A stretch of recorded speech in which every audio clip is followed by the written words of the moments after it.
Bagi Anda ketika kemudian Silver tidak masuk juga, Anda akan jadikan itu sebagai bagian dari tameng Anda bahwa nggak mungkin klien kami bisa masuk, orang dia saja nggak masuk. Tafsir dari strategi bagi seorang advokat itu biasa, tapi yang tidak boleh adalah seorang advokat mengomentari ya kinerja sejawat advokat itu melanggar kode etik. Beliau Kayak maksudnya? Gitu. Saya tidak bisa sebut nama, tapi yang jelas kita menghormati siapapun yang sedang menjalankan kode etik profesi sebagai advokat. Dan kalau kita bicara representasi saudara Joko Widodo dalam konteks hukum adalah advokatnya yang mendapat surat kuasa. Walaupun orang itu mendukung Jokowi hidup mati, ya pecah gesang dari Pak Jokowi, tetap saja di muka hukum tidak punya kepentingan, tidak punya ya alas hukum, tidak punya kewenangan bertindak untuk dan atas nama kepentingan saudara Joko Widodo. Ya, sekarang... Nah, hari ini saya ingin tegaskan bahwa inilah keadaan hukum di negara kita, di mana ketika ada anak bangsa yang berusaha mengajukan kritik kepada kinerja aparat, itu dianggap tidak percaya. Mengajukan kritik terhadap ijazah presiden yang 2 periode, itu dianggap kebencian, bahkan dianggap fitnah dan pencemaran. Pada saat yang sama sampai hari ini,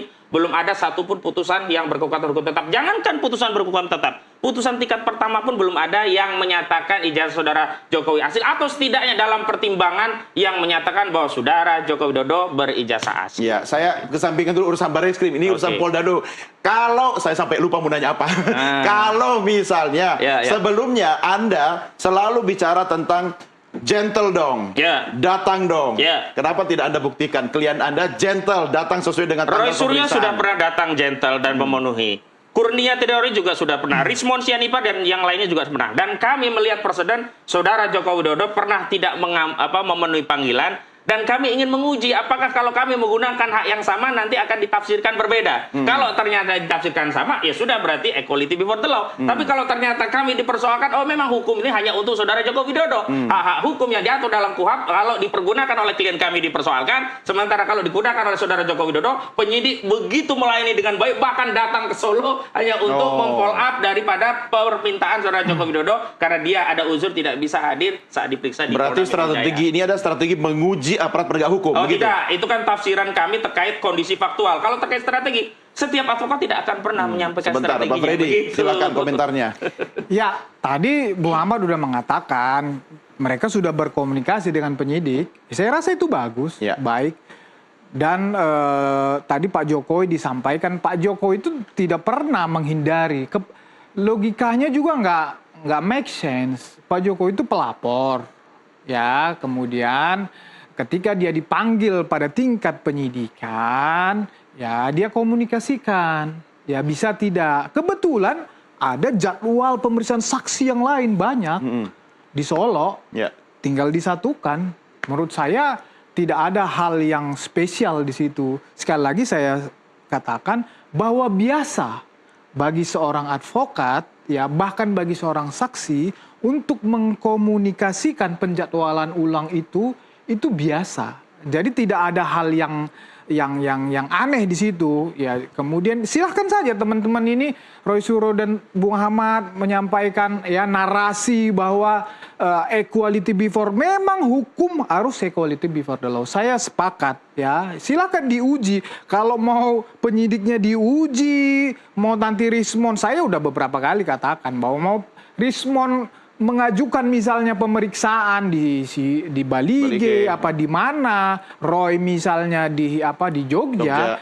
Menurut saya ya sepanjang itu di KUHP diatur, sepanjang alasan itu wajar bisa diterima oleh penyidik, maka itu diperbolehkan ya. Tetapi ya ini kewajiban hukum yang diatur oleh undang-undang, diatur KUHP juga. Namanya kewajiban hukum harus dipenuhi. Masalah itu penjadwalan ulang, pengaturan itu teknis. Itu teknis. Itu biasa saja. Bisa dibicarakan. Itu bisa dibicarakan. Tapi sekali lagi bahwa penyidik yang akan melihat, ya saya tadi katakan, misalnya contoh hal-hal yang tidak wajar, misalnya 21 hari, ya, kemudian dengan alasan kemerdekaan. Kenapa tidak wajar 21 hari? 21 hari dengan alasan kemerdekaan, misal contoh. Mungkin Mas Suryo jadwalnya padat dari RT RW. Kemudian misalnya nanti, ya tadi Bung Ahmad udah sampaikan, ya, nanti penyidik yang akan menilai. Itu biasa, kita diskusi sama penyidik. Wah, ternyata dia ada di situ, ternyata dia ada di situ, ternyata itu kan akan memberikan kesan kepada penyidik, oh ternyata mereka di sana bisa. Itu juga hal yang biasa penilaian subjektif penyidik seperti itu. Sehingga ya prosedur akan dijalankan. Ini juga prosedur pemanggilan 1, pemanggilan 2, upaya paksa. Itu juga bagian prosedur. Itu KUHP artinya juga ketika biasa aja. ada pendapat mengatakan ini tidak adil, tidak fair, harusnya menunggu sampai upaya pemanggilan terakhir dong. Ketika memang sudah dilalui semua, harus ada upaya paksa. Kecuali belum sampai ketiga ada pemaksaan tapi itu. kalau ketika misalnya hari ini mereka berkirim surat, kemudian besok misalnya nongol di TV atau 2 kali nongol di TV, kemudian langsung dicekok di TV itu atau di mana, itu juga menurut saya berlebihan. Karena saya juga advokat. Dan tidak mungkin menurut Anda aparat tidak melakukan itu. mungkin aparat melakukan itu. Gitu loh. Harus memang equality before the law. Sepakat saya untuk itu. Nah, silakan penyidik yang menilai kewajaran itu. Kita hormatilah penyidik. Tapi soal ini untung ruginya, siapa yang paling untung, siapa yang rugi ketika ada penundaan pemeriksaan? Gini, sekali lagi, setiap pembela atau advokat itu mempunyai strategi masing-masing.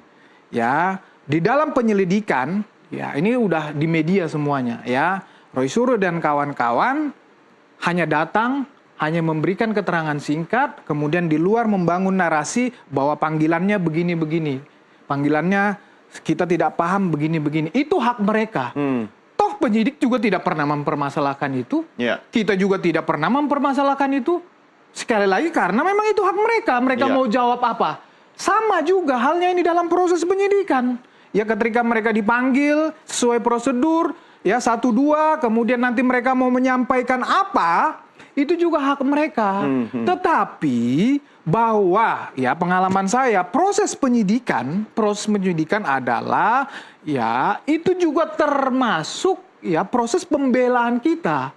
Maksudnya pembelaan si saksi ya apa sebetulnya yang dia ketahui. Ini kan mereka nih mengatakan contoh nih bahwa ijazah Pak Jokowi palsu dengan alasan ini. Nah, artinya kalau mereka, logika saya kan, kalau mereka diperiksa sebagai saksi akan menyampaikan itu di penyidikan, kan begitu. Nah, artinya bahwa keterangan mereka itu, argumen mereka itu, itulah pembelaan mereka. Nah, sampaikan di depan penyidik. Sampaikan di depan penyidik. Nah, itulah nanti akan terus di dalam sampai ke proses persidangan. Nah, dikuatkan oleh bukti-bukti, dikuatkan oleh ahli kalau ada, kan begitu. Saksi-saksi lain. Jadi memang prosesnya itu standar saja seperti itu. Menurut saya kalau mereka hadir menguntungkan mereka, menurut saya ini. Tapi ternyata itu dianggap tidak menguntungkan, karena lebih menguntungkan untuk kemudian membeli waktu yang lebih panjang. Kami tidak pernah memberikan pertimbangan untung rugi dalam konteks mengambil kebijakan memenuhi apa yang menjadi atensi klien kami untuk mengajukan proses penjadwalan ulang. Dan tafsiran tentang apakah penjadwalan itu secara subjektif oleh penyidik bisa diterima atau tidak, kami husnudzon.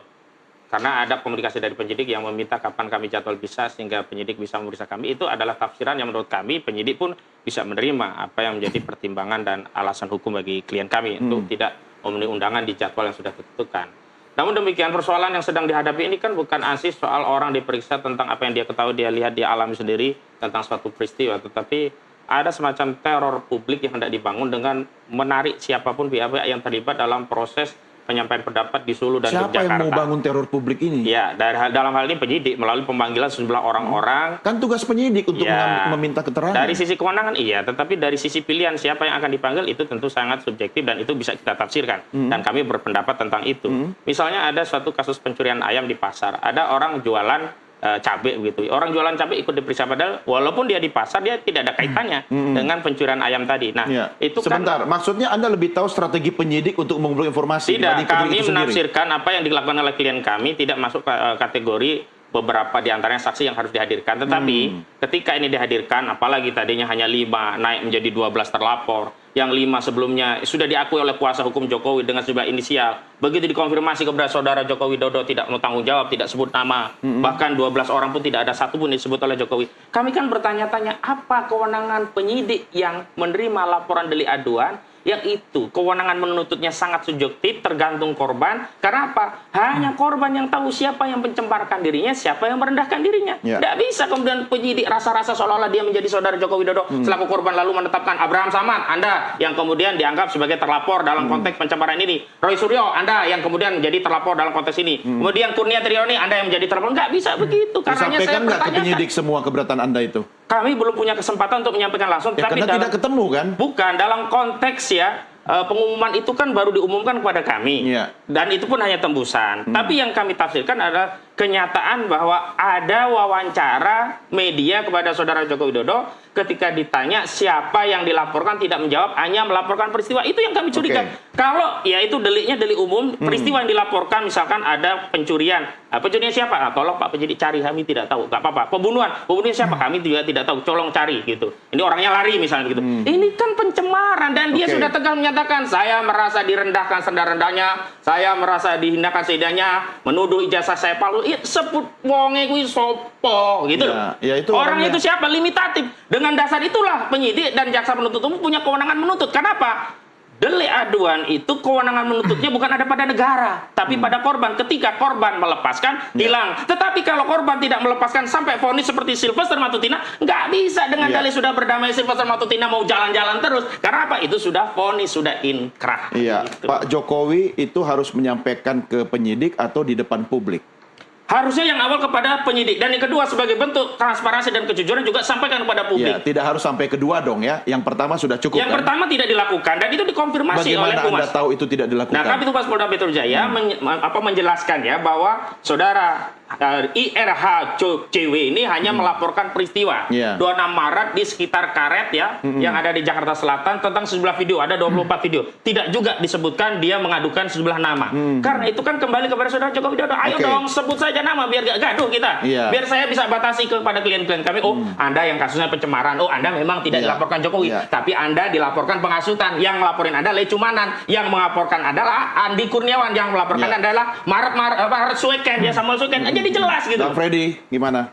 Ya, saya rasa di publik pengacaranya sudah menyebut nama-nama inisial paling setidaknya kan begitu. Pak Jokowi dengan pengacaranya ini adalah bagian yang tidak terpisahkan. Artinya apa yang disampaikan pengacara tentu sepengetahuan kliennya yaitu Pak Jokowi. Bicara teknis hukum tentu pengacaranya. Nah, Pak Jokowi betul dia dapat video, ada peristiwa yang dia lihat di video, kemudian dia laporkan. Nah, dia kan juga zaman sekarang ini misalnya, ya ini kan banyak AI segala macam. Nah, ini kan perlu diselidiki. Betul, ternyata, ini asli atau fake? Ini asli atau fake. Ternyata setelah diperiksa oleh penyelidik dan itu pengacaranya mengkonfirmasi bahwa ada laporan yang di video itu inisial artinya kan begitu. Atas sepengetahuan kliennya yaitu Pak Jokowi. Sudah pasti. Jadi itu. Tidak harus mulutnya Pak Jokowi langsung yang menyampaikan, tapi bisa lewat kuasa hukumnya, begitu kan? Betul. Nah, terkonfirmasi soal itu. Terkonfirmasi itu banyak di media itu banyak. Tapi yang Anda masalahkan tadi kan bukan seperti itu. Karena kalau persoalan perdata boleh seorang pengacara bertindak untuk dan atas nama kliennya menyebut satu urusan terkait masalah perdata. Dia bisa mewakili. Tapi dalam konteks pidana dia tidak bisa mewakili, dia hanya bisa mendampingi. Dia tidak bisa sebut nama kecuali kliennya menyebutkan. Dia tidak bisa sebut inisial kalau kliennya tidak mengarah ke situ. Oke lah, katakanlah sebelumnya diduga itu AE dan sebagainya. Sekarang sudah muncul 12 nama. Dikonfirmasi. 12 nama ini siapa sih orangnya? Tapi kan soal penyebutan nama itu kan tidak harus di depan media. Harusnya di depan penyidik kan? Dan di depan penyidik kan biasanya selalu dikonfirmasi melalui konferensi pers. Penyidik pun menyatakan tidak pernah melaporkan nama. Hanya dilaporkan peristiwa. Disinilah yang saya sebut Jokowi itu pengecut. Di situ begitu loh. Ini keluar lagi kata pengecut ini. Bagaimana Bung Freddy? Mau ngelaporin orang nggak terbuka, begitu sekarang rame uang badanan. Saya mau lagi satu hal ya. Statement dari Jokowi itu tidak bisa kita pahami apa yang dia sampaikan. Kadang-kadang apa yang disampaikan oleh saudara Jokowi itu sudah, tapi belum. Nah begitu. Silakan. Jadi begini, ya. Ini kan LP ini udah jadi satu. Sudah dari laporan Pak Jokowi dan laporan aku lupa 3 apa 4 lain kan begitu. Ini sudah jadi satu dalam proses penyidikan. Nah, memang ya saya sendiri yang diperiksa sebagai saksi, memang saya juga tidak tahu. Tidak tahu? Tidak tahu misalnya yang dari 12 nama itu mana. Ya, karena ini udah satu, tapi waktu dalam proses penyelidikan memang saya masih LP-nya Pak Jokowi. Ya. Ya, setelah ini digabungin, memang nongol 12 nama itu. Oke. Saya tanya ke penyidik, itu hasil perkembangan penyelidikan, Bang. Ya, proses penyelidikan, maka dari 4 LP ini, maka itulah keluar nama-nama itu. Itu informasi Anda dapat dari mana? Loh, pada saat Anda diperiksa? Pada saat saya diperiksa. Sekalian nanya gitu ya, iya. Ada 12 nama itu, betul. Hasil pengembangan dari penyelidikan. Penyelidikan, kemudian saya ditanyain itu satu-satu nama itu. Termasuk ada Roy Suryo dan teman-teman. Semua. 12 nama itu saya ditanyain satu-satu. Yang saya tahu, saya kenal, saya sebutkan. Yang ada hubungannya dengan saya dalam kasus ini saya sebutkan. Yang tidak, saya tidak. Misalnya Abraham Samad. Saya tidak tahu dan memang tidak pernah melihat videonya, saya bilang. Freddy, menurut Anda kenapa penyidik menanyakan itu, ke-12 nama itu kepada Anda? Ya, ini sudah disatukan ini perkara. Apakah menurut Anda itu adalah salah satu strategi penyidik untuk menggali informasi dan mengonfirmasi? Ya, atau sudah, apa? Sudah, kan begini, kehadiran saya sebagai saksi di situ tentu yang dianggap mengalami langsung lah ya. Nah, tetapi mereka ternyata di dalam proses penyidikan itu, ya mereka juga masih dengan barang bukti yang mereka punya, mereka masih umum. Nah, jadi dikonfirmasi ke saya, dapatlah, kemudian dirunut, barulah, oh ternyata yang ini ya Pak Freddy. Jadi mulai dari umum, baru kemudian mengerucut. Maka cuman ada beberapa nama yang saya pernah di dalam satu frame, yang saya alami langsung, itulah yang saya jelaskan. Yang nggak pernah, yang nggak saya tahu, saya tidak jelaskan. Begitu. Bukan mungkin, pasti ada saksi-saksi lain yang mengkonfirmasi itu, yang menyatakan keterlibatan mereka itu, kan begitu. Dan pasti video-video itu juga dari pelapor-pelapor itu, kan begitu. Dengan begini, maafkan kalau ada asumsi yang mengatakan kenapa Anda buying time. Karena sebenarnya lebih mudah membangun narasi di publik daripada kemudian mengklarifikasi kepada aparat penegak hukum. Komentarnya? Yang pertama, kita lihat aparat kita itu tidak secara jujur menjalankan tugas dan fungsinya sebagai aparat yang terikat dengan norma. Indikatornya apa? Tidak jujur. Indikatornya.